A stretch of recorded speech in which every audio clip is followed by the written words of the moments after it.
governor of Mid-Missouri, and he's the host of TTBS, the podcast. Here's Tom Bradley. Thank you, Nikki Garman, and welcome out to Truman's Bar and Grill. I say that. I know that you're not here, but I say it anyway. It's a kind way to say it, right? You can be here. There's plenty of open tables. We've got a fan this morning hanging out with us. Yeah. What's her name? Her name is Janet. Janet. Yeah. Good morning. Hey, nice to have you here. Does she? You go to the gas station? Yeah. And she's there every morning? Yeah, I went to the gas station so much that we're on a first name basis. Does she know that you don't want gasoline-powered automobiles in your life? No, I've never talked about that. Oh, shit. I shouldn't have brought that. Hey, I was joking. I didn't want to break. I spend more on food with them than I ever have gas. As we get into it, I want to tell you what Truman's has going on this weekend. As we get into this podcast, would you do me a favor? Yeah. Tell Janet I love her, but I can't hear a damn thing she's saying. No problem. Yeah. While I'm with doing the headphones podcast. on, we're deaf. It's not going to happen. Well, not only that, and I quote myself from years and years ago. I was in a studio, and altar boy Jim Luttrell was speaking to me, and he was my boss at the time, and he's ranting about something, and the commercial's finishing out, and I got to jump back on the air, and I put both sets of my headphones, both cans, on my ears, which I never. You leave one ear open. And I put them both on. I look at him, and it's just pounding in my ears. And I go, if you're talking to me, I ain't listening. I got no idea what you're saying. And I think I'm going to put that in a song someday. If you're talking to me, I ain't listening. Shut your mouth when you're talking to me. What is that from? I just quoted that the other day, and I don't remember where it came from. Well, it's in a movie called Brothers something or other. It's about these guys. I'm not going to explain it. Okay. But they were talking about their dads, like, the old man, shut your mouth when you're talking to me.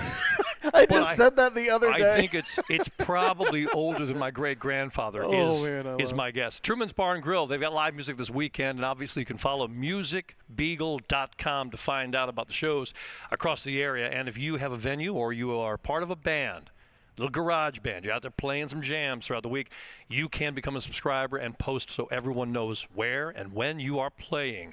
Truman's Bar and Grill this Saturday night, Ben Osh Band, and they got another one coming up because they like to do this every few weeks or so. July 18th, which is a Saturday, I believe also, Down Home Midwestern Yacht Rock. Yacht Rock?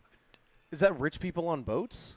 It is I'm sorry, I can't read the name in front of me. Where's your glasses? Dr. Rich. No. I shrunk this thing down, and there's a logo on there. Down Home Midwestern Yacht Rock and Soul. Right. Come chill, they said. Now, wait a minute. Yacht Rock and Soul don't seem like they really go together. Like Yacht surprised. Rock, I picture like violins as the Titanic goes down. No. No. Yacht Rock is Michael McDonald. Oh, okay. Formerly of the Doobie Brothers. Yeah. All right. And that's that sound that he's got going. Okay. Christopher Cross. Okay. Sailing takes me away to where I'm going. Okay. And so that'll be coming up. Otherwise, follow our good friends at Truman's at musicbeagle.com. I'm an uncultured swine. So you are certainly not, and you are Ellis Bennis of floatingacts.com. You and I were doing some work with some of our clients this week, and we had a weird thing pop up. This is why we hate the digital world out there. Hang on. That's my whole life. I don't hate the digital world. No, you love the fact that I hate the digital world because that keeps you in business. Me in business, yeah. I can't stand it, and I can't stand all of a sudden something doesn't work. You're like, what happened? You're like, well, you did something. I swear to God, I didn't do anything. I swear to God. Touched it. Our guest this morning is going to be lifetime journalist and owner of ComoBuzz.com, Mike Murphy. Well, you need to stick around and listen to our conversation. We're going to get deep into a lot of stuff going on in Columbia. You need to follow ComoBuzz.com. You need to subscribe. Yeah. You and I are both subscribers. Yep. And you need to pay attention to the news and information that he brings you because there's a lot of stuff going on. So much. And people are just not paying enough attention. Yeah. And I'm talking about you. You know who you are. And damn it, there's too many people that are not paying attention. Yep. And it's a level of apathy out there. People just don't care anymore. And if you keep not caring, I'm going to get to the point that I don't care anymore. And if I stop caring, what does that tell you? It's over. That's exactly right. That is exactly right. Let's get to our I-70 update this morning. Improve I-70 with Emery Sapp & Sons, ESS. Say yes. ESS. That's your locally grown, homegrown company, an employee-owned company, Emery Sapp & Sons, and they're taking care of this millions and millions of dollars improvement in Columbia and through to Rocheport on I-70, widening out to 3 lanes. And when I say that, don't forget, we're adding other lanes out there too.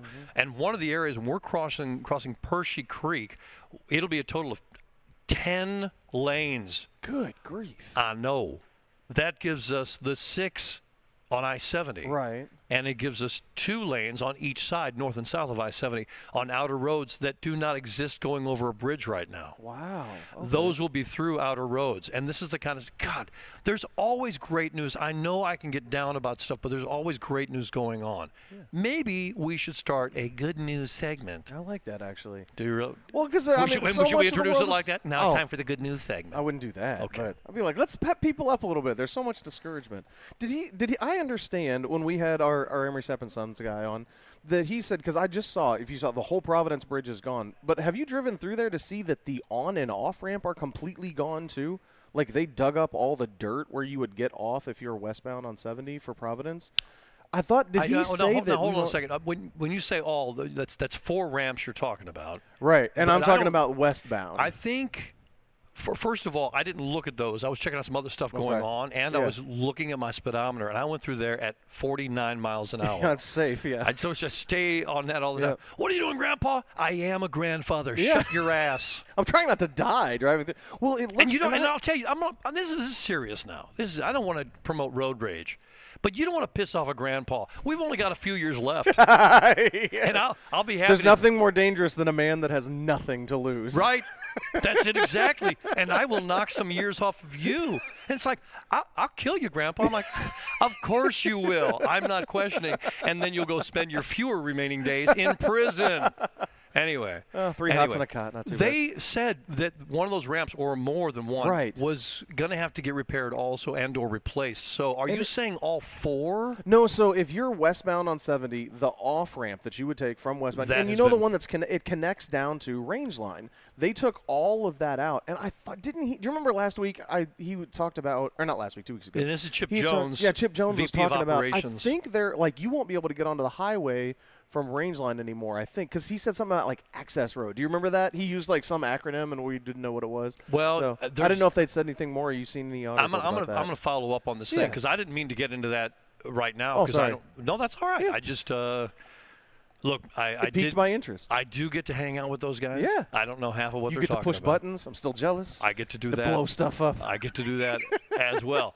I will mention to you concerning the work that's being done that we are, believe it or not, already ahead of schedule. That's awesome. If we don't, you never hear that on municipal projects. I know, but when they took down the bridge, the Providence Road Bridge over I-70, they did it in almost half the time. That was impressive. That they were earmarking for it to take. Incredible. Yeah.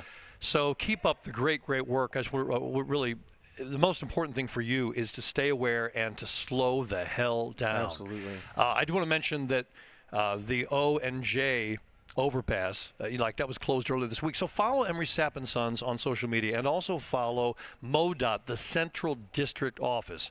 If you get to Southeast, you're going to find out what's going on in Sykeston. And not care. And it's not going to help you at all. So please keep that in mind. Let's get to this portion now. Release the hound! Creekside Pet Center, bringing you our big announcement of the week. And Creekside Pet Center teams up, of course, with their sister locations, Bed and Biscuit, and also Dirty Harry's in Boonville. And that's what we're going to talk about for our big announcement, is the fact you got free fishing day coming up this weekend at Dirty Harry's in Boonville. Now, this is a big family event, free family fishing day. It's not just fishing. Okay. If you like the outdoors, if you like dogs, if you like picnics and food trucks and such, you're going to love this thing going on Sunday. This Sunday, June 14th, 10 to 4 o'clock, 10 a.m. to 4 p.m. It says a freshly stocked pond. Now, I saw Jacob driving through the pond that forms in the back area there from the water retention. But he has an actual pond, and that was a Creekside. That's Creekside, yeah. This is a lake around there, and they took a backhoe and got some of the cattails out of your way so you can get to the water easier. Oh, even better. Which is really great. Yeah. They're going to have a bunch of food trucks there. Do I have the list over here? Lily's Cantina, Luda's Lemonade, Brutus Broth. Nice. Second Chance. There's other people out there, too. Oh, they're going to have professional fishermen out there. Scott and Tyler White. Just showing up everybody else? That may be. State Fair Community College will be on hand. Magic Brush, face painting for the kids. It's all going on this weekend. It's absolutely free. The food trucks, you got to buy your food because that's that makes deal sense. going on. Yeah. And so we want to thank them all the way through for everything they do for our, I want to say community, but it's really communities as they are across the mid-Missouri area now. And so thank you so much to everyone at Creekside and the Creekside family and the event going on at Dirty Harry's in Boonville. It is time to bring on our guest this week. And Mike Murphy, how long has it been since you've been on the show? Can't remember. A couple months. Yeah. Is this your third time on the show? I think so. Yeah, at least. Okay. Yeah. Because the reason I'm asking right now is I wasn't sure what we were going to aim for. I mean, it's kind of like when I get a wild hair or you do. It's like, hey, let's reach out to each other and get it scheduled up, right? Mm-hmm.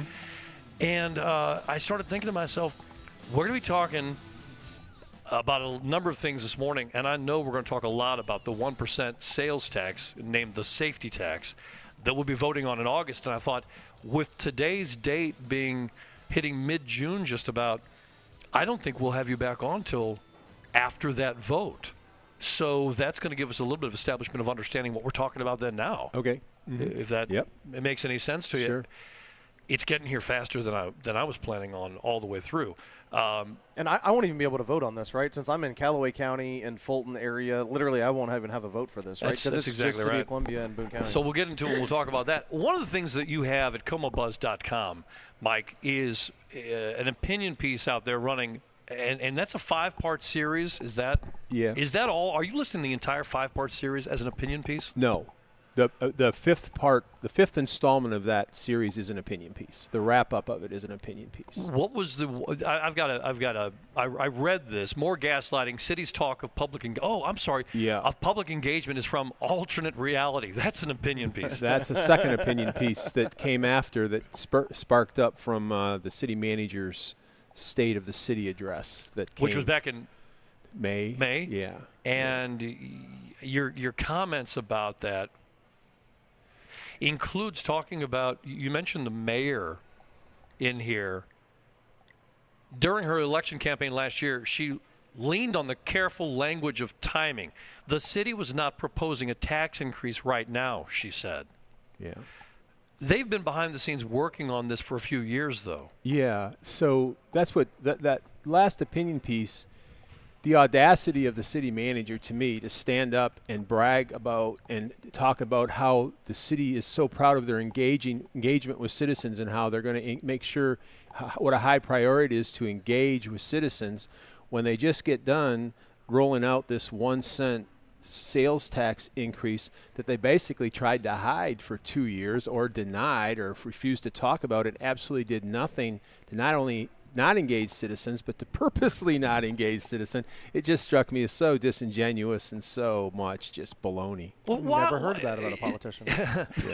Why in the world, I'm asking you a question you don't have to answer, why in the world would they treat us not even just like children that don't need to know, but they're trying to manipulate us through to get us to eat dirty spinach? And it's like, bitch, I didn't like it to begin with, and now it's starting. You wrote in the opinion piece, when a city is already studying a new revenue options, when public safety tax ideas are already in the bloodstream of city government, when the budget direction is already pointing toward a public vote, not right now is not transparency, it is cover. It's 100% the opposite, and it's being done on purpose. You're creating cover. You're so right about this stuff, and I guess I was fooled all the way through. So it's interesting. The root here is I've been covering the city council for more than 2 years, 3 years really. So 2 years ago, they're budgeting, they're adding staff. It became totally clear that they were going to have a tax increase more than 2 years ago. They openly talk about it inside City Hall. I meet with the finance director regularly on questions I have, and they were saying it was going to be a public safety tax 2 years ago, okay? So during the election campaign, when it was Buffalo and Murphy, I was covering it in the middle of it then, and I said, this should be a campaign issue right now. Should the City of Columbia people, what we should be voting for right now is, are we going to have a tax increase next year? So Buffalo should be defending that tax increase and explaining it. And if she believed in engagement, of course, she would have and engaged and sold it. Let's hear it, sell it. And then Murph, of course, came right out, as did Tanya Heath, and say, no, we don't think we should have a tax increase. But Buffalo said at the time, that quote I just gave you, and then she also talked, referring specifically to ComoBuzz.com, about media literacy and fake news. So she not only denied it and said it wasn't happening, she blames the media for putting out fake news, which is hilarious because anybody around City Hall is following this knows that this is going to happen. So we just keep proceeding forward, and this is all just a natural rollout that's been in the works for 2 years. And this is not my opinion. I mean, I've had the finance director quoted. I've had the city manager on the radio. This is acknowledging all this to be true.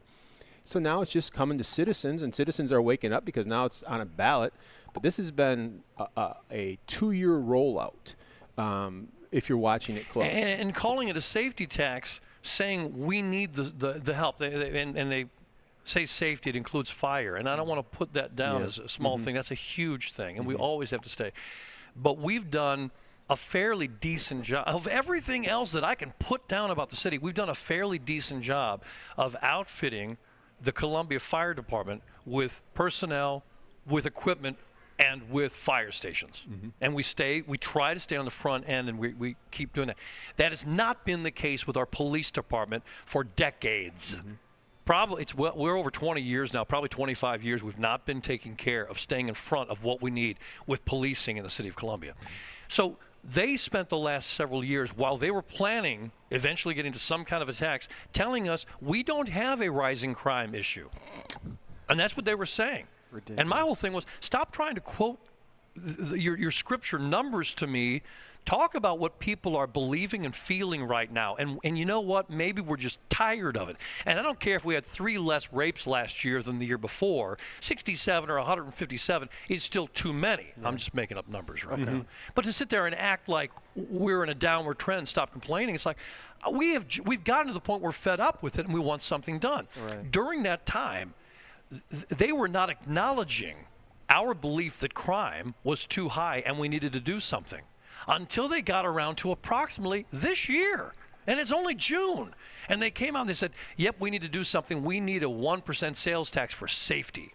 Because they know they can sell it. So police and fire salaries, expenses come out of the general fund. The general fund is where they've been spending all their money out of. They know people care about police and fire. They care about public safety. So this is just a cynical way to get you to vote yes. Because if they had put this on as an art tax. Yeah, or we want to grow our sustainability department. We want to grow our Department of Cultural Affairs, and we want to do some more regulation. We want to regulate more rentals and more short-term rentals. We need people and we need staff and money to do that. Will you vote for that? It's the same thing. No, money's going the same place. How many new staff positions have they added in the last 5 years? Well, let me just listen to this. This is where this is all coming from, and this is what I documented along, and this is what's really infuriating. So from 2000, in the 5 years from 2018 to 2022, 5 budget years, they added 26 new positions over those 5 years, and overall payroll costs grew 12.8%. Those are documented. Nobody will argue them. Okay. Buffalo takes office in April of 2022. Seawood gets promoted to the full city manager in January 2022. So the next 4 budget years, that's 23, 24, 25, and 26, they added 151 new positions. Holy cow. Stick with me now, while at the same time deciding that they're going to take staff salaries from mid-range, what they call a study of the mid-range salaries in the market, to top of the market. They had a consultant. They paid a consultant $350,000 to come in and rework their salary schedules. So not only did they add 151 people, they dramatically increased all of their salaries. So as a result, over the 4-year period, compensation costs at City Hall grew 24.7%. Good right? Lord. So what happens is all of this with no plan to pay for it. Now, at the end of the first year of doing this, going into 24, they went into deficit spending. That means they were spending more in their general fund than they were taking in. And the warnings came out, whoa, that's not sustainable. The next year, they added 50 more people and deficit spending again. They got the cash reserves to cover it.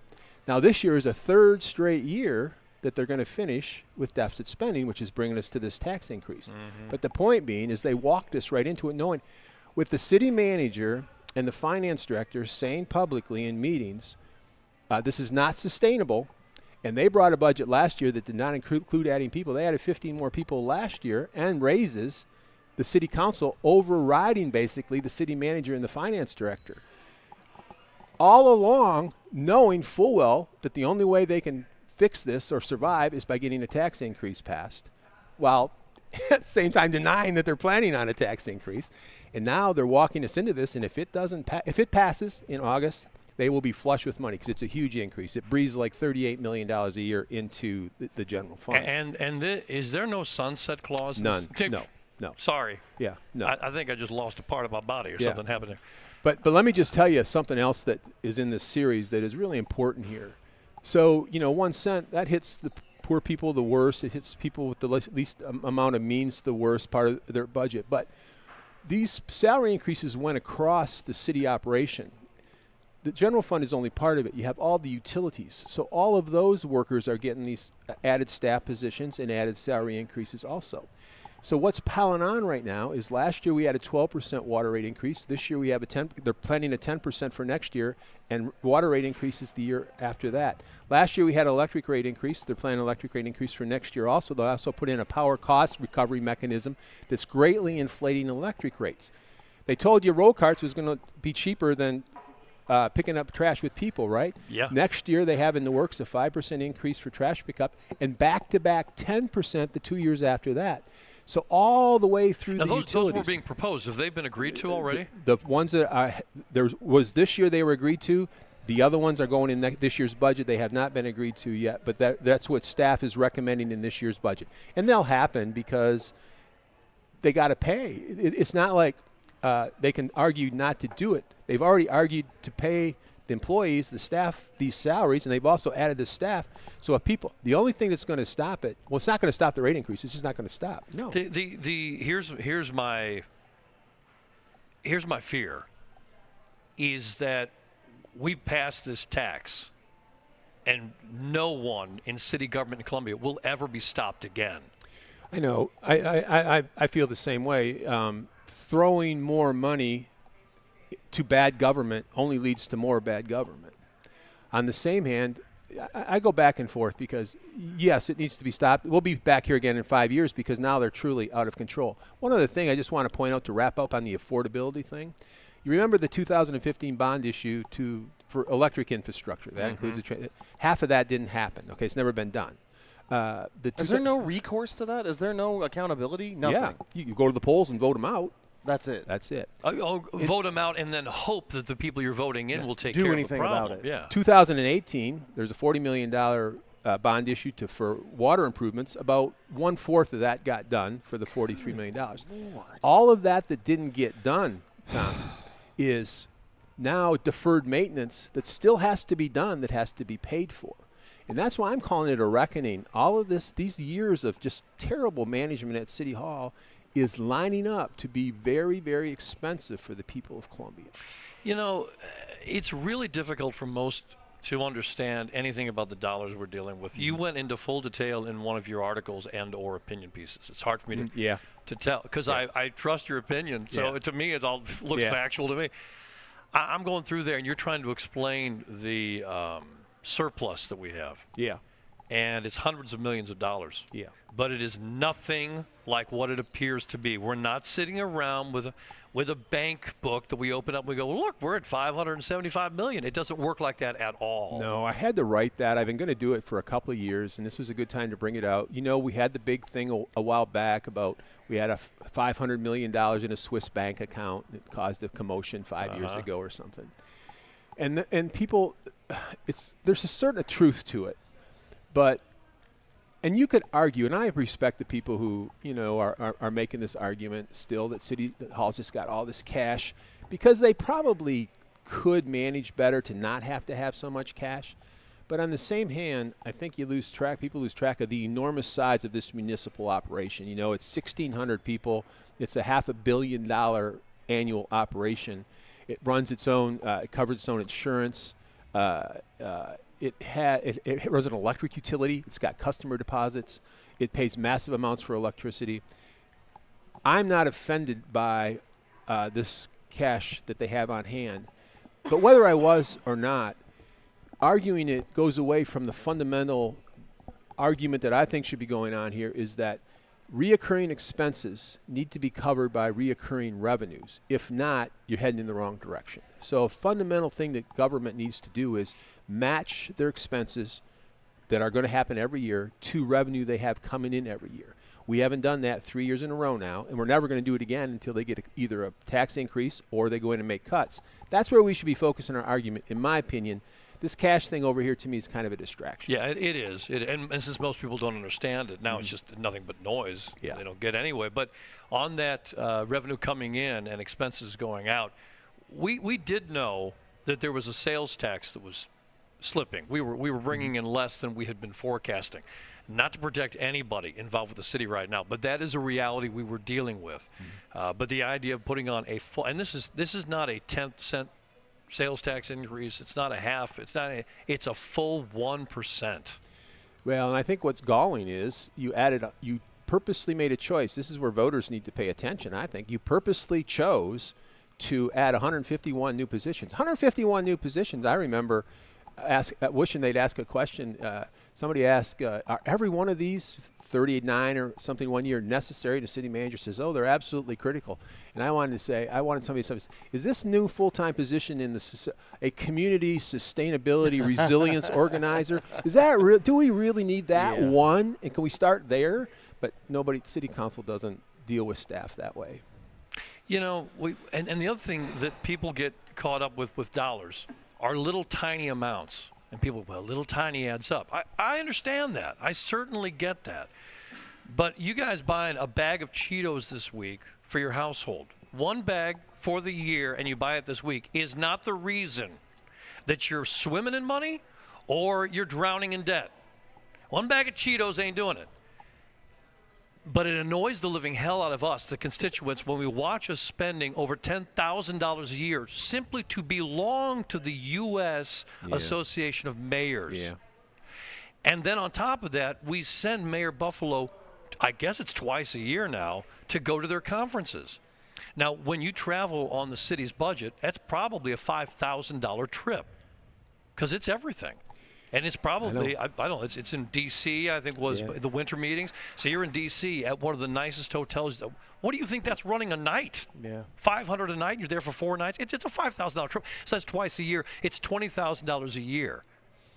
And I would love to see the commerce we brought here or the electricity we were able to negotiate at that conference, because otherwise, what the hell are we getting out of it? And I know it's a stupid amount of money. No, what galls me about it, though, is it's even, to me, it's a whole mindset. She just came out this week, she just got back, and she says, she was listening, the benefit, her words, that I get from my peers across the country. Let's just get something straight here. Los Angeles, Chicago, Detroit, they have executive mayors who can fire the police chief, who run their cities. Think of her as president of the school board. Her title shouldn't be mayor. It should be president of the city council. She is just a 7th member of the city council, elected at large. Really what she needs to be doing is, of the 1,600 staff members, 40-some, which now have salaries over $100,000, several of them over $150,000, a dozen over $200,000, and I'm not judging that as much as saying, we pay for talent to run our city. We need to be hiring experts, and we do, but her job is to see that the city is staffed with the experts, state-of-the-art people to run the city, not to run it herself, because she's massively unqualified for the job. And that's where Columbia is so broken. Their city charter sets up a city council and a non-executive mayor, just like the president of the school board, to oversee a city administration. And they meddle in administration, and the mayor thinks they tolerate basically a city manager who isn't getting the job done, so they can do it themselves. And as a result, the management of the city is terrible. We're going to go deep into the political spectrum in just a moment, but I want to follow up what you were talking about with these salaries and positions being added. We just added another one, and Christopher Ave, yeah, Christopher Ave, yeah, was named to lead the City of Columbia's new communications department. Pause. We have a new communications department? Yeah. I thought it was a new. Hell, I didn't know. I thought it was a new position, but it's a new department. And they're paying him $150,000 a year. Now, he's probably very qualified for this. He's probably a wonderful human being and smart as a whippersnapper. And for all I know, he's taking a pay cut to come. I don't even know. Nope. Okay. And he's got $150,000 a year, but it's a new department. Yeah. What the hell is he going to do as a communications director? They had many of these people spread out throughout the organization. They're organized. I think there's 25. There might be 30. I know there's 25 people in this department. They're pulling them into one department in a little reorganization, and they've hired somebody to lead it. The argument is they don't message well, they don't communicate well, all of which is true. Christopher Ave is an interesting guy. He's a former political editor at the Post-Dispatch. He was the director of media relations and public affairs at MU. And this is interesting to me. At MU, in that position, he was making like 120. And it's a tough job, but he goes to this kind of this mess. But it's funny to go from the top job at MU over to the city of Columbia and get a $30,000 a year increase. Is just kind of interesting, if nothing else. Yeah, I'd say that it is. Are we doing... You said it was a little unorganized and they weren't doing a great job. But, I mean, as a city, are we supposed to be – what the hell does the department do? Is it for communicating within the city departments? You get things in your – you get a thing in your mail with a little newsletter with your bill every month. It has a name. I can't think of the name. I never read it, but it's got information. They have to communicate with residents. I can't tell That's you what it is? So it is public facing. Oh, yeah. And he's managing their social media posts for $150,000 a year. No, that staff is though. Yeah. Oh yeah, there you go. And I think they have like 20 different Facebook accounts throughout the city. Which I get that, and I know they have to communicate. I certainly do. But does it even matter if the people at the top go, "We're going to cover this up and lie about a couple of things"? Oh, absolutely not. not. What are we doing? I was posed that question yesterday. Is this going to improve communications or is this going to improve spin? The answer is 100% it's going to improve spin. He's just way more professional. Right. And it gives them more control. And by having it all under one department and one person, you can look at Christopher Ave and say, Mr. Ave, what the hell happened here? We told you the way this was supposed to be given to the public, and why is it coming out like this? I'll get to the bottom of this. Yep. I'll find that rascal and fire him. Well, the guy that told the truth, he's fired. That guy's fired. Well, and the other thing, I feel like we papered over this, but I want to hone back in on this. The trash, the water, the sewer, and the electric. There's no option for competition there. So, like, for example, my trash service, the one company bought out another company and they jacked up the rate. What did I do? I fired them and I hired a different company that was local and more affordable. The City of Columbia residents have zero options for any of that, right? When they turn the water faucet on, it's only city. When they flush the toilet, it's only the city. Their trash service, you're not even legally allowed to use a different trash service in Columbia, are you? Aren't you beholden to the City of Columbia trash service? Absolutely. I want to back up to the water for a second just to make sure that no one gets way caught off into the waves on this one. No pun intended. No pun intended. Which is that there are some pockets of Columbia that do have county water. Okay. I believe. Mm-hmm. And County Electric. County Electric. Yeah. So that can happen. But otherwise, for me, there's no choice. Right. No, from now on, I want my water to be coming from. I can't. And I understand that. I certainly do. Do all municipalities take on this level of management, or do they have it farmed out? Yes. And you got into this when you talked about our surplus, because we have it, because it's our electric company in Columbia, right? Mm-hmm. That we have to have dollars in there and insurance and everything else going on and reserves taking place. A different company would be in charge of if they were in charge of. Is that correct? That is correct. And then we wouldn't be in. I think that as the years go by, I really think somebody should be studying how to privatize certainly electric, because I think we're running it very, very badly. I could take your whole show in the next 3 talking about how the problems we have with our electric utility that are really going to come home to roost. It's happening now, and it's in the next few years we have not secured enough electric capacity to cover our needs. And basically we buy it, we're going to have to go out and pay market rates for it, and I think we have a disaster shaping up in electricity, and I don't want to sound like I'm overselling it or overblowing it. It's a serious critical issue that's shaping up at the electric utility, because we're running it like we run the rest of the city, frankly. I feel like we're going to start some old man club, and not that I'm not an old man, but it's for even older, when I get a little bit older, where we're going to meet every like third Thursday for coffee and go, I told you some bitches it was going to happen. Nobody's going to listen to us. I think soon, we're coming to a point where people are. There's enough noise. Pretty soon they're going to start seeing it in their bills. There's things that are popping up, especially with electricity in particular. The business community can't continue to sit on its hands. They're going to become affected in a big way. I think some businesses with their electric bills are going to skyrocket because they're going to bear the brunt of this, frankly, way more than residents are. And I just don't see Columbia continuing to sit on its hands without any business-like fiscal responsibility sense on the city council. Okay, so let's talk about the politics on this. I'm not going to say that Murph was the right guy for the job or the right person for the job when he ran against Mayor Buffalo. Blair Murphy's, in my book, a good person, and I've known him for a long, long time.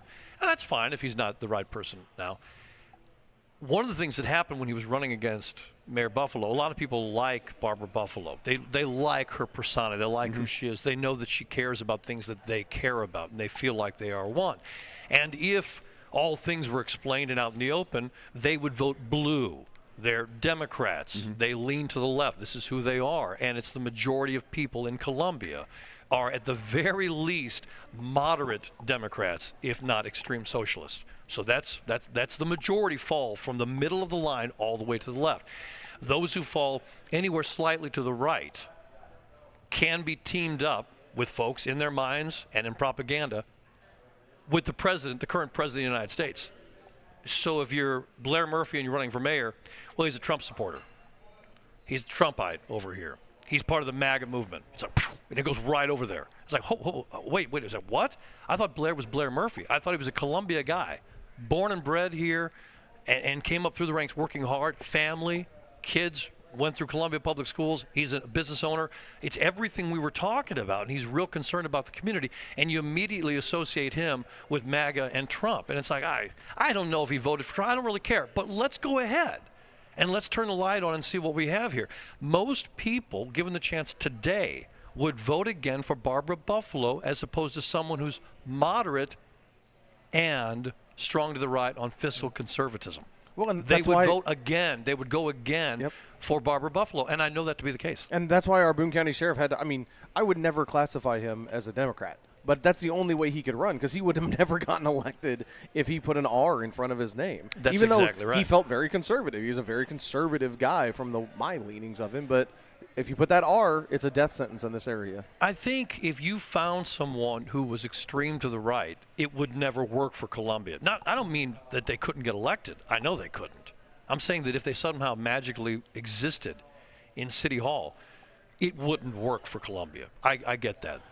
I think Columbia is a very, very special place, and I mean that in both a problem and also the fact that it's a gem too, in the state and in the entire Midwest region. It truly is, and that's why I love Columbia. And it's the differences between us that makes it even all that more enjoyable. I'm glad you're extreme to the right or the left. I am. I just wish it didn't feel like those were swinging some of the moderates in the middle who get up every day, try to make sense of everything, and they go to work, and they pay their bills, and they keep their asses out of trouble. Those are the people we got to take care of more than any other. Well, and don't you think, even if we got a fiscally conservative Democrat elected, if they tried to start paring down the budget, if they started laying people off, don't you think people would completely flip out? Because what did we see with Elon Musk? He's like, I'm literally trying to cut the cruft. I'm literally trying to save money because we're in this huge deficit spending at a national level. And what happens? Everybody hated him for it. So, right now, the city, the way it is, if they came in and they're like, guys, we can't afford that. Let's say this doesn't pass, right? We're in a multi-million-dollar deficit spending. If somebody came in and said, I'm going to have to let people go, they would get crucified in the media. I believe the media would respond to some of the loudest constituents who would be screaming about this thing, and I think you're absolutely right. And the problem is, everyone that's working for the city and everyone on the city council believes city employees should be protected. And I don't know what the hell you're talking about. And this is why I'll never run for mayor, because I'm the first one to go, hey, I would like fewer employees with the city of Columbia starting now. I want to start laying people off now. Immediately. And people would lose their minds. I'm like, I'm sorry. And you know who it's going to start with? It's going to start with an assistant city manager. The last trip we took to, I don't know if it was Columbia, South Carolina, or whatever it was that we did with the Chamber of Commerce, you got the city manager going, so see what goes, along with 2 of the assistants in his office. And he has, what, 4? Mm-hmm. Insanity. Yeah. So my question, I guess, we're building this whole thing up back to you. Let's talk about the politics on this thing. Because given the chance right now, Columbia would vote back in the most liberal of anybody on the city council. They'd vote him back in. Doesn't matter what ward or if it's citywide, because it's the mayor. And so that's the way that they feel. They'll vote for this tax, too. Mm-hmm. Yeah, I think they probably will, too. What I would wish for is that we could depoliticize it a little bit and realize that most of the issues facing the city don't necessarily have to be politicized or are related to your political persuasion.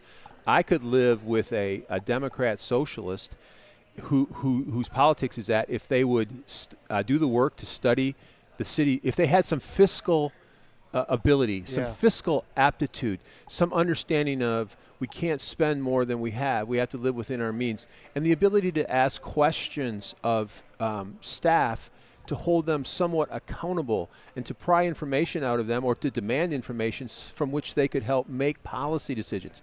I wouldn't care if that person is a socialist or a Nazi.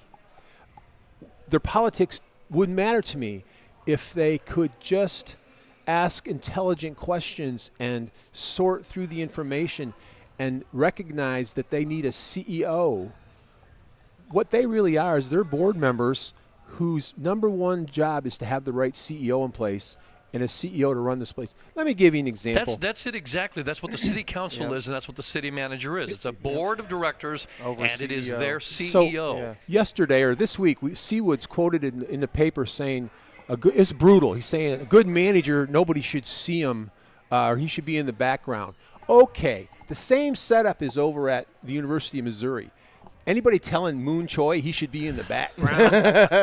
It's the same setup. Yeah. It's the same setup. It's a board of curators and a CEO. It's a city council and a CEO.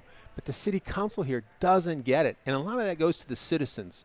The citizens tend to demand things from the city council that isn't their purview. It would take a lot for a city council member to say, I'll help you, I'll connect you with the staff member, but that's not my job. Let me run interference for you and get you the right person on staff. They just and the things they spend all their time on sanctuary city or definition of a family and all of their little political things that get them there and their supporters want to talk about. And nobody's paying attention to what their real number one job is running the municipal operation. Mm-hmm. And as a result, there's no oversight. There's no accountability of the administration of the municipal operation. Let me ask you, because you have such a great approach to this thing, the way you just phrased that whole deal. If you were to talk to, what is it that someone who's voting for a city council person should expect from them? Like, should I ever reach out to a city council and go, hey man, the dog next door is crapping in my yard? The first thing I would say is, well, number one, are you engaged in any way? And I think that killed Murph. You can't walk in not knowing anything, or you're going to look stupid. So you got to be involved somewhere along the way, or you got to do a lot of work in advance to get yourself involved. But what I'm looking for, my question would be, have you ever had any experience on a board or anywhere overseeing a senior executive or any kind of executive staff? What's your experience with that? Because that's really what we need. And nobody even runs with that kind of experience. Well, you would have looked at Murph and you would have said, you have experience running a business. True. And it has to make every dollar before you're going to spend that dollar. And you're going to hopefully finish with a few cents ahead after the end of each day. And so he had that experience, and that was brought up. But he did not have the knowledge and experience and insight to actually running a city. If you want to be the mayor of a city the size of Columbia, a minimum expectation should be that you are an engaged, active citizen who understands the issues, understands the politics, and knows what's going on. We can't even – Murph, I agree, great guy, running a business, so he's got all that right. But to think you should be the mayor with none of that relative, not even being really a engaged citizen, and to go straight to mayor, sorry, it ain't going to happen, and we should have seen that coming. In hindsight, that's what happened. I want to mention somebody for mayor in a second here and get your input, but back to – it's really hard to think when she was so loud over here moments ago, and you and I are usually the loudest people in a 5-block area. Yeah, and in a 5-block area, they can all hear you and I. God, we're loud. All right. Let me just jump to the mayor thing because I'm losing my train of thought. Fred Perry has posted some things recently. Fred and I have known each other a long time. I don't even, Fred, 30 years? I don't even know. And Fred has fewer skeletons in his closet than I do because you don't know what skeletons I have. He has a lot of his life has been out there. A lot of people in town know who Fred Perry is. He is Republican, all right? I don't claim any party affiliation, but Fred is a Republican, and that means he'll never get elected. Would Fred, maybe I'm asking you too much here, this personal, but would he make a good mayor? I like Fred a lot. Here's why I think not. Fred is a political creature. He's a Republican and very political. And I think, and I look at myself, what I learned at Columbia, what I never saw anywhere else is, and I was talking with Fred very recently, and it's a mindset of building coalitions and building shiny things and doing things for the town. And he's really focused on that kind of thing. But what gets in the way over at of things at City Hall, I shouldn't say it gets in the way, it's a wrong value judgment, but the other side of the politics at City Hall is about people in Columbia, poor people who have perhaps gotten a raw deal over the years, parts of town that have never really gotten fixed up. Now, I'm not a bleeding heart for that or somebody who wants to be an advocate or a proponent for that. What I'm trying to explain is they're a huge political element. And the reason the business community is so distrusted in this town, and Fred comes from that, Fred represents that. They have always in City Hall sort of getting theirs, and maybe not always being perfectly upfront and honest about it, or there's always some angle to doing it, and they seem like they've always gotten theirs, and there's a whole lot of people over here who feel like they've never gotten theirs. And that leads to a lot of tension at City Hall.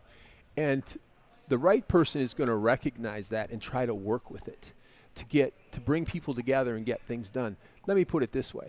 I think the right people we need are people who pull people together and get them to work together. As hard as that is and almost looking impossible sometimes, but at least being willing to understand what's going on over here. I think Fred is more of a divider, and it's our way. Here we are, and I'm going to steamroll over you. I think there's also a point, which I've made to people about the work that I do as a consultant, and how can you act as a consultant? It's pretty easy. You have to be able to do this. Believe that you have a really good answer. We'll call it the right answer, but a really good answer. And then you've got to have the balls to actually say it and be willing to say, I think this is what it is. I'm going to put it out there. It might hurt your feelings, but this is the direction we need to go. And if you go that way, I think we'll do okay, and you'll keep paying me to be your consultant. And that's what you do. And if you're elected to be on city council, you have to be willing to tell the city, here's the direction I believe we need to go. And I know a lot of you are going to be offended, upset, crying about this, but this is probably the direction we need to go. I'm willing to put it out there, and I'm willing to march down that road with you. And then are the citizens of Columbia able to actually hear that? So the way I see the city council that they don't see it is I think they need to work together and collaborate. I think of them as a school board. I think of them as a board of curators. I think of them as a hospital board of trustees. There's really not much difference in their charters. So you have to respect where these other people are coming from. And I think there should be persuasion and collaboration among board members to be as united as they can to hold staff accountable. Yeah. I don't think Columbia needs a direction. I think Fred thinks Columbia needs a direction. And I think a lot of politicians do. I think Columbia needs administrative competence. That's what they don't have. That's why things aren't running right. And to be held accountable. Like you mentioned 2 huge numbers, and you'd said only a fraction of it got done.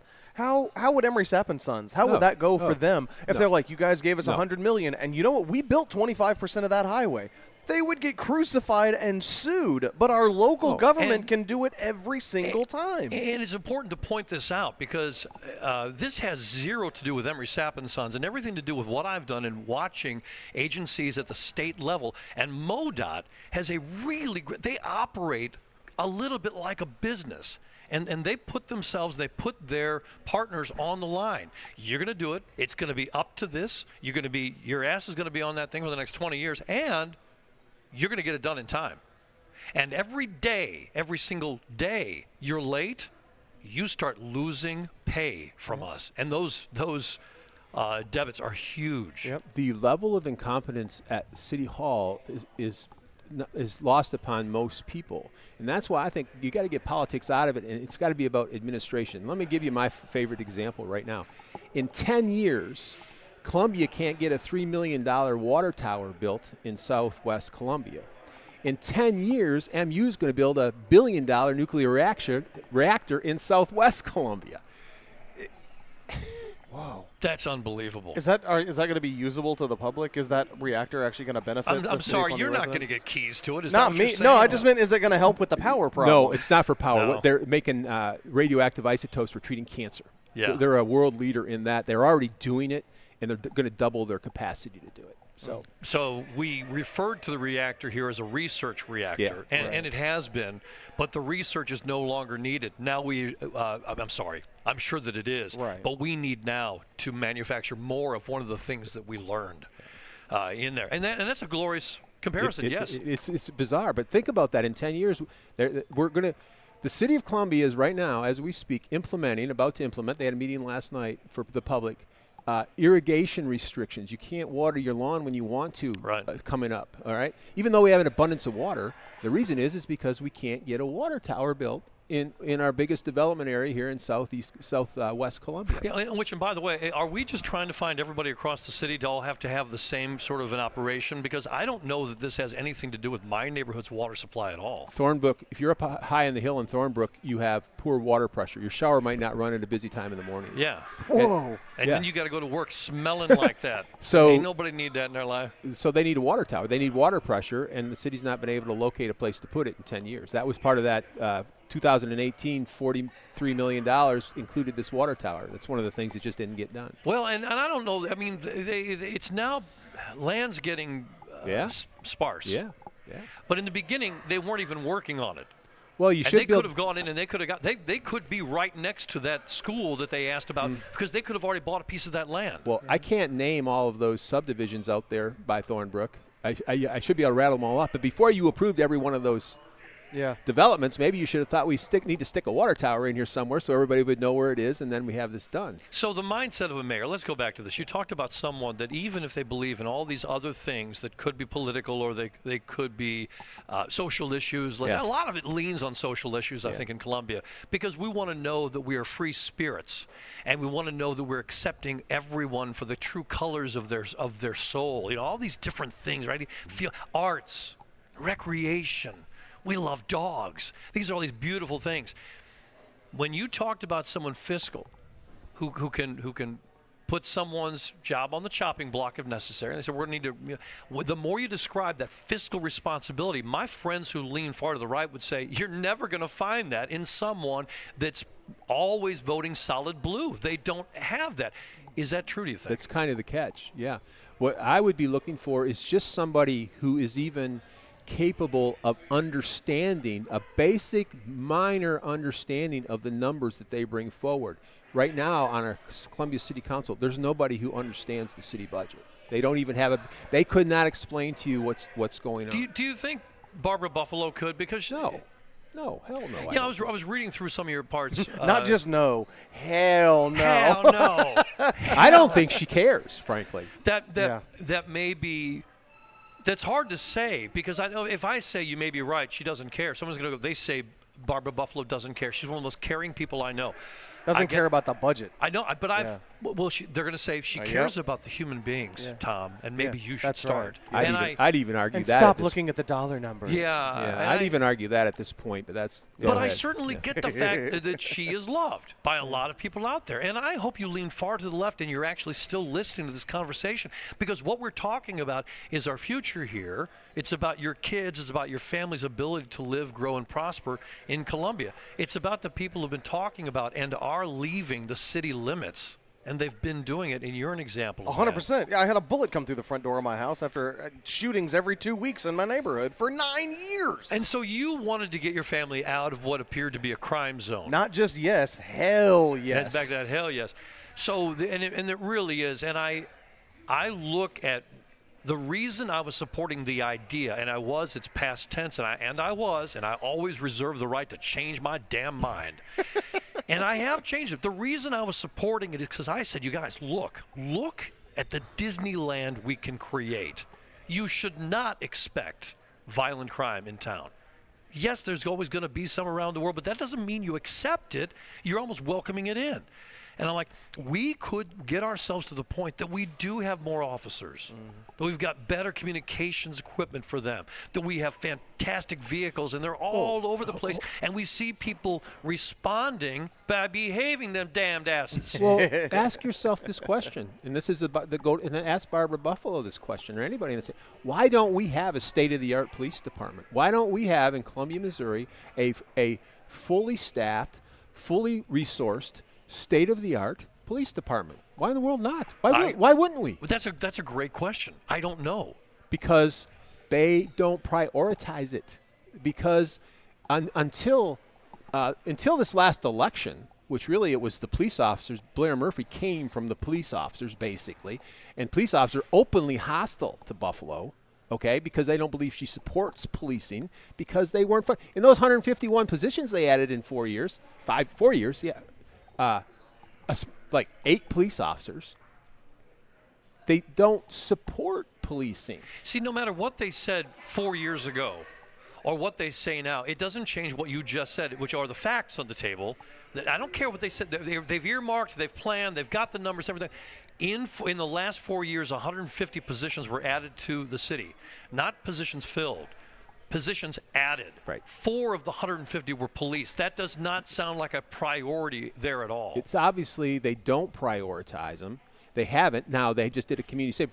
Buffalo's late to the party, and everybody knows it. They do a community survey. What comes out number 1? Public safety, police. It's like open your ears. But her politics and her friends, that's not where they're coming from. They're more the social issues and the other issues.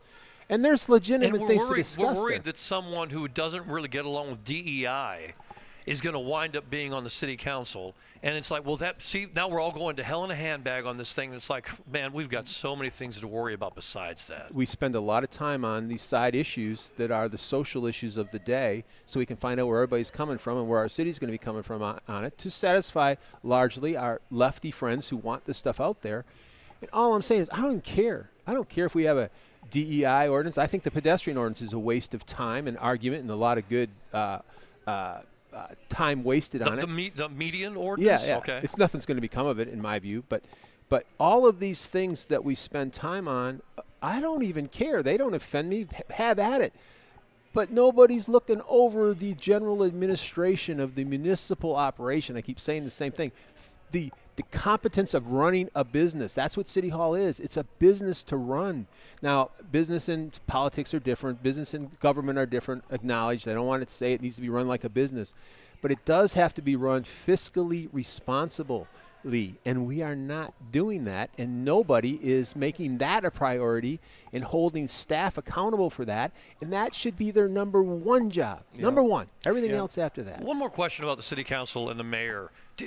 Have they had powwows with each other? Do they all know the machine they've been building behind the scenes? No, they don't get along. I mean, I went and documented their last retreat was a blow-up. The mayor's out running around the country. She's not communicating with other members. They might be working on it during the. Really? Go back and find a story that I wrote 6 months ago now and documented it all. Not returning emails. A city council member has a right, 2 of them, to call a special meeting. This was after the girl was shot downtown and Moon Choi was raising heck.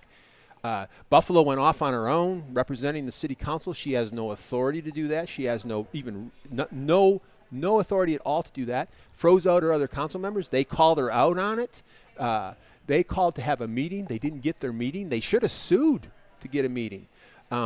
No, they're dysfunctional as can be. You're following this closer than all the rest of us. I'm sitting in a room. Why are we not hearing from the city council people? Why don't one of them why doesn't my council person, Peters, why does she stand up She should. And say something that the press can pick up, a specific quote from her. For the most part, they're ill-suited to be on the city council. They're non-confrontational. They're non-confrontational. Yep. They get beat up. They go to these retreats, and the city staff trains them. The city attorney tells them they can only say this. They can't say this about a city employee. They're weak, and they become part of a team. We saw it with Waterman. That's why they voted him out. They lose their individuality, and they're just not strong. And Christina Hartman, who was just voted in this spring, and I told her before she won, I said, you will be indoctrinated. That's correct. And that's what they do. And you have to continue to be yourself. But see, the indoctrination, I thought, meant they would all be happy little lambs in the pasture and all following the same direction. You're saying, no, they're not even getting along. No, not at all. I wish I could see that in the way they vote and in what they say to the public. Someone on there should be saying, we do need safety in this town, but we do not need to pass a 1% sales tax right now. We need to be responsible with what we're doing that we already have. I think what you'll see, the politics of it, is I think you'll see at least 4 of them distance themselves from that sales tax. I think they'll let Buffalo go out and sell it with the police chief and the fire chief, who has to because they're employees. I think they fear it's going to fail, probably going to fail miserably for other reasons. We have that statewide income tax thing coming on the same ballot. I think there's city council members who are distancing themselves. You're never going to hear them say anything good about that sales tax. They're going to let Buffalo go do it and fall on their sword doing it. While we're talking about it so much today, I just want to put this out there. It's not a prognostication. It is just where I am with this whole thing, which is I don't want the 1% sales tax increase. And it's because of everything that's going on with our irresponsible government in Columbia. However, I love our fire department, and I love our police department. I've reached out to the CPOA specifically on this. They have not made a comment to me that's official. You haven't heard anything yet either, right? Okay. That's why I want to make sure I put this out there today, because I think they're in a real quandary into what exactly the future will hold, and do they support this or not, and what they're going to say. Because it sounds like if they don't support it, that they don't care about their pension plan, which is millions and millions of dollars in the hole. I feel like they need to support it. They will support it because it's purely dollars and cents to police and fire. They'd almost be crazy not to, because that answers a ton of problems. On the other hand, they have this quandary that you're referring to because they know it's throwing good money after bad.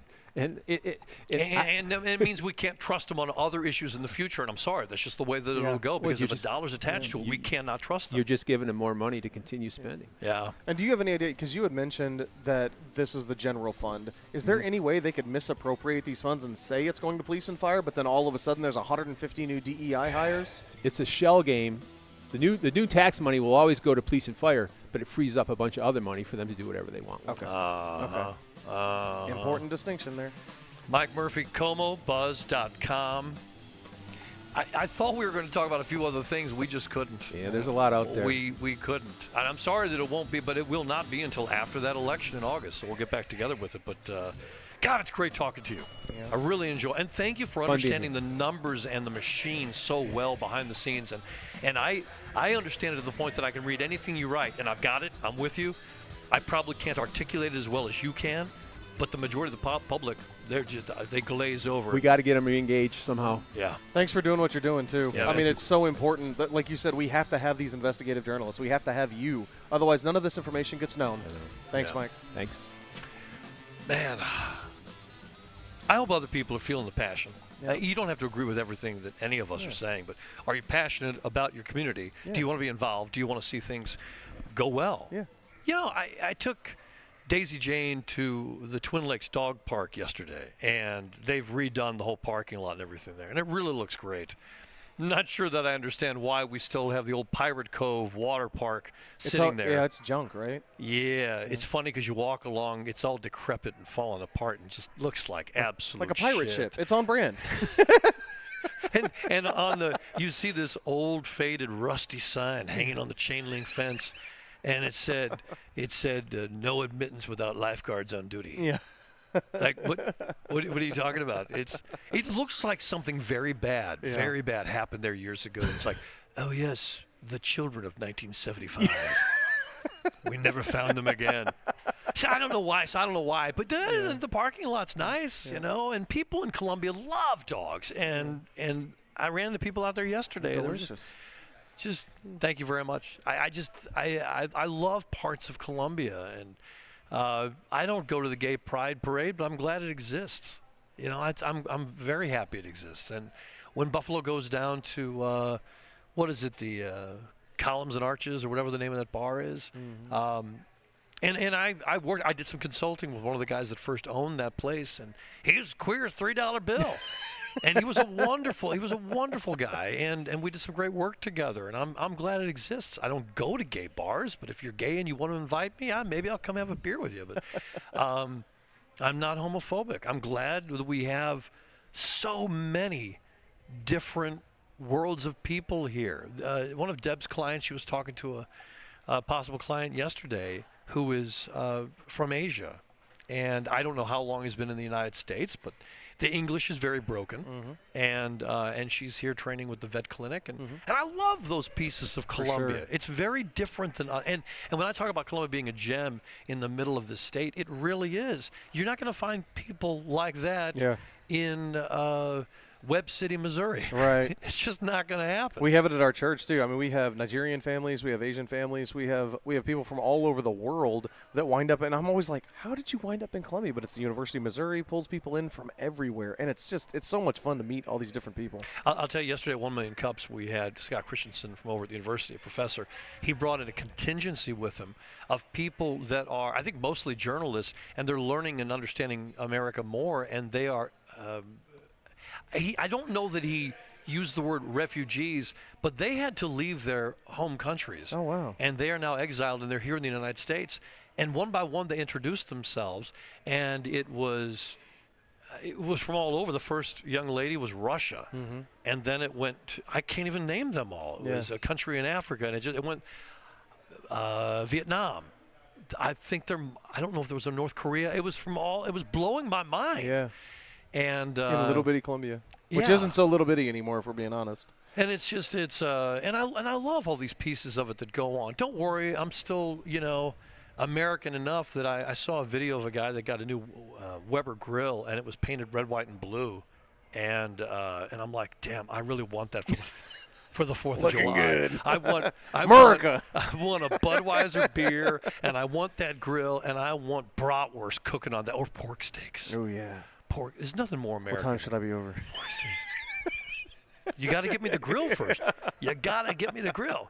All right. It is, even though that was a very intense discussion with Mike Murphy, we still have more things that we got to keep our eyes on. Are you ready? You got to keep your eyes on the crap. You can't handle the crap. Looky here. There's a big difference between shit and shinola. As my great-grandfather always said, Matumba, keep your eye on the crab. All right. And Matumba, who is one of those people that came from a long, far-off, distant place. So thank you for that. Keeping your eye on the crap with Family Focus Eye Care and Retuva, and what a great bunch of folks they are, and looking forward to their big old grand opening kind of thing, an anniversary party that's coming up. Follow them, Family Focus Eye Care, on their social media pages. I follow them on Facebook, and you can reach them online at famfocuseye.com. Keeping your eye on the crap. You mentioned Dr. Rich earlier. What did you say? You were saying you couldn't read it. I was like, you got to get your glasses on, man. You got to get those on so you can see that little focus. I'm actually my left eye was bugging me yesterday. I took the contact lens out. So without contact lenses, I don't need reading glasses. Oh, okay. Yeah, so it's what are you supposed to do? Yeah. So, but if I have one contact lens out, I can read up close, and I don't need the reading glasses. Is that bifocals, but you just close one eye? Is that what you do? Well, your brain. This is far. This is near. Your brain does it for you. Your brain goes, oh, I can read. I can see that thing out there, and it does it very, very well. All right, keeping your eye on the crap. This is important because we are now, as I said, about mid-June, and as we get toward the end of June, we got a couple changes coming up. Number one, the Opportunity Campus has an opening date set, June 29th. All right. This is the homeless campus. Yep. The actual name, New Day Columbia. Is that just announced? That's the first time I've heard that. It's the first time I've heard it also. New Day Columbia. All right. I guess it's a portion of it. The Opportunity Campus. And I'm reading this from Sophie Ortiz, who posted this at KOMU.com, one of their reporters. And it says the Opportunity Campus will open its day center portion called New Day Columbia. Okay. It's a new day on June 29th. The main shelter scheduled to open July 13th. But one of the things I see in the article is Como Mobile Aid Collective. They try to grab stuff together and take it out to homeless people. Right. They try to help out of the goodness of their heart. They've decided to interview homeless people. They say the number of people experiencing first-time homelessness has gone up. People. It could also be the number of people who experience first-time meth usage. I don't have any damned idea on such a thing. Be careful about an organization, even as good-hearted as they are, trying to bring facts to the table and interviewing so they can tell you exactly why things are happening. Right. Be careful about that, because they're generally going to find things that support their own agenda. Yeah. The other thing I want you to keep your eye on with keeping your eye on the crap is that very close to that day center opening on June 29th, July 1st, the median ordinance goes into effect. Right. And my bets are that we'll see eventually nobody out there panhandling. You think so? Mike did not share your enthusiasm, it seems. Oh. And I say that we will. I believe the police will pull up and they'll be like, all right, you'll be moving along now. And I believe. When did we hire leprechauns at CPD? It's the old Irish cop, walking the beat, twirling the baton, and then bopping them on the head. And I do think that we'll see that reduced down. And I think the cops are going to know they now have a tool, which is the ordinance that says you can't be here, you can't do that. Yeah. Now, because before they had no teeth. They had no right to say move on. Be careful when we're talking about beggars and no teeth. Yeah. But yes. And you got to be careful on that. But that doesn't mean we're not going to see someone passed out along the side of a busy road because they're in a heroin overdose or they're heroin high or they're methified or whatever the hell these stupid things are that they're doing. Or that they have a severe mental illness and so now they're slumped over on the road and crying. I don't know. Now, nothing's going to take those parts away. Right. But when they have the wherewithal to actually make a decision, they will decide not to beg on a street corner in Columbia because it's not going to be allowed. People are like, yeah, but it's only certain intersections. I believe they have verified that according to the rules, there are like 200 locations in Columbia where you cannot beg on a street corner now. Okay.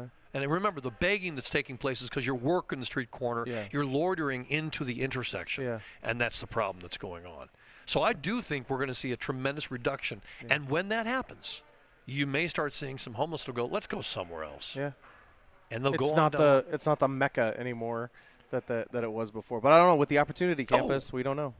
It reminds me on something else also. There's been a guy. It's generally one person with a crate and a wagon and a small tent and a chair, and I don't know what else he's got going. And he's on the little tiny triangle patch that is sitting out in front of the Grindstone Hy-Vee. All right? So as you come out, those who are coming in and coming out, you can either turn in from one direction. You're talking about in the parking lot, right? The one that forces you to go the certain way? That triangle? That's not very big. Oh, my gosh. No, and he's out there. So That's tiny. I stopped in the gas station at Hy-Vee. Yep. And I was getting, I don't know, a pack of gum or a bottle of water or something. And a guy comes in behind me. It's him. And the person behind the counter says, hey, man, just to let you know, we just had somebody come in and they bought a hot dog for you. So they came in there, purchased a hot dog, and said next time he comes in, I bought him a hot dog. I said, okay. And the guy goes, well, it is a good day. I just got $300. Somebody stopped and gave him $300 cash. Well, wait, I say that. For all I know, he's got a QR code and they Venmo'd. I don't have any idea how they do it now. $300. So when we talk about the generosity of American citizens, it's extraordinary. Yeah. And there's no other place that I'd rather be homeless than right here in the center of Missouri. Heck yeah. And he's going to miss those dollars. Mm-hmm. He's not going to be able to sit there any longer and do that. Yeah. So with that being known, what will he choose to do? I don't know. But there's he's not an AI data center that needs workers here coming soon. I appreciate what you're saying. I feel myself fading away on the video now. On that note, can you imagine him? Ooh. What's your experience, sir? Yeah. Well, I'm good at generating money. Yeah. Investment capital, my friend. Investment capital. What a What a morning. Yeah, Damn. man. A lot to talk about. All right, we got to get out of here, my friends. Come on now. Live this day as if it were your last. I say to you, hookah hey.